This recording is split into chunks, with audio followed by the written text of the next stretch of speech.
Welcome back. In the last video, we wrote a bunch of code to import some extra libraries that we need for plotting a confusion matrix. This is really helpful, by the way. Google Colab comes with a lot of pre-built installed stuff, but definitely later on down the track, you're going to need to have some experience installing stuff. And this is just one way that you can do it.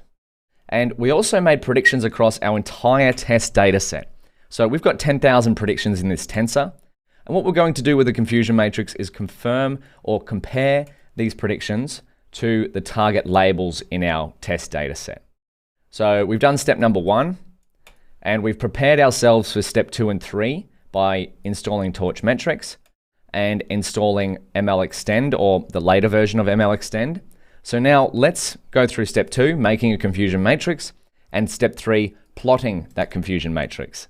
This is going to look so good. I love how good confusion matrices look.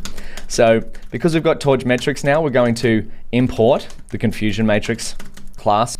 And from ML Extend, we're going to go into the plotting module and import plot confusion matrix. Recall that the documentation for both of these are within Torch Metrics here and within ML Extend here. Let's see what they look like. So number 2 is set up confusion matrix instance and compare predictions to targets. That's what evaluating a model is, right? Comparing our model's predictions to the target predictions. So I'm going to set up a confusion matrix under the variable confmat. Then I'm going to call the confusion matrix class from Torch Metrics. And to set up an instance of it, I need to pass in the number of classes that we have. So because we have 10 classes, they are all contained within class names. Recall that class names is a list of all of the different classes that we're working with. So I'm just going to pass in the number of classes as the length of our class names. And then I can use that confmat instance, confusion matrix instance, to create a confusion matrix tensor by passing into confmat, which is what I've just created up here. Confmat. Just like we do with our loss function, I'm going to pass in preds equals our ypred tensor, which is just above ypred tensor that we calculated all of the predictions on the test data set. There we go. That's our preds. And our target is going to be equal to test data dot targets. And this is our test data dataset that we've seen before. So if we go test data and press tab, we've got a bunch of different attributes. We can get the classes, and of course we can get the targets, which is the labels. PyTorch calls labels targets. I usually refer to them as labels, but the target is the test data target. So we want to compare our model's predictions on the test data set to our test data targets. And so let's keep going forward. We're up to step number 3 now. So this is going to create our confusion matrix tensor. Oh, let's see what that looks like actually.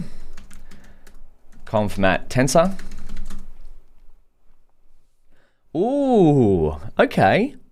So we've got a fair bit going on here, but let's turn this into a pretty version of this. So along the bottom is going to be our predicted labels, and along the side here is going to be our true labels, but this is where the power of ML Extend comes in. We're going to plot our confusion matrix. So let's create a figure and an axis. We're going to call the function plot confusion matrix that we've just imported above, and we're going to pass in our confmat equals our confmat tensor. But because we're working with matplotlib, it'll want it as numpy. So I'm just going to write here, matplotlib likes working with numpy, and we're going to pass in the class names so that we get labels for each of our rows and columns. Class names, this is just a list of our text-based class names. And then I'm going to set the fig size to my favorite hand in poker, which is 10.7. Also happens to be a good dimension for Google Colab. Look at that! Oh, that is something beautiful to see. Now, a confusion matrix, the ideal confusion matrix will have all of the diagonal rows darkened with all of the values and no values here and no values here, because that means that the predicted label lines up with the true label. So in our case, we have definitely a very dark diagonal here, but let's dive into some of the highest numbers here. It looks like our model is predicting shirt, when the true label is actually t-shirt/top. So that is reflective of what we saw before. Do we still have that image there? Okay, we don't have an image there, but in a previous video, we saw that when we plotted our predictions, the model predicted t-shirt/top when it was actually a shirt, and of course, vice versa. So what's another one here? It looks like our model is predicting shirt when it's actually a coat. And now this is something that you can use to visually inspect your data to see if the errors that your model is making make sense from a visual perspective. So it's getting confused by predicting pullover when the actual label is coat, predicting pullover when the actual label is shirt. So a lot of these things, clothing-wise and data-wise, may in fact look quite the same. Here's a relatively large one as well. It's predicting sneaker when it should be an ankle boot. So it's confusing two different types of shoes there. So this is just a way to further evaluate your model and start to go, maybe our labels are a little bit confusing. Could we expand them a little bit more? So keep that in mind. A confusion matrix is one of the most powerful ways to visualize your classification model predictions. And a really helpful way of creating one is to use Torch Metrics confusion matrix. And to plot it, you can use plot confusion matrix from ML Extend. However, if you're using Google Colab for these, you may need to import them or install them.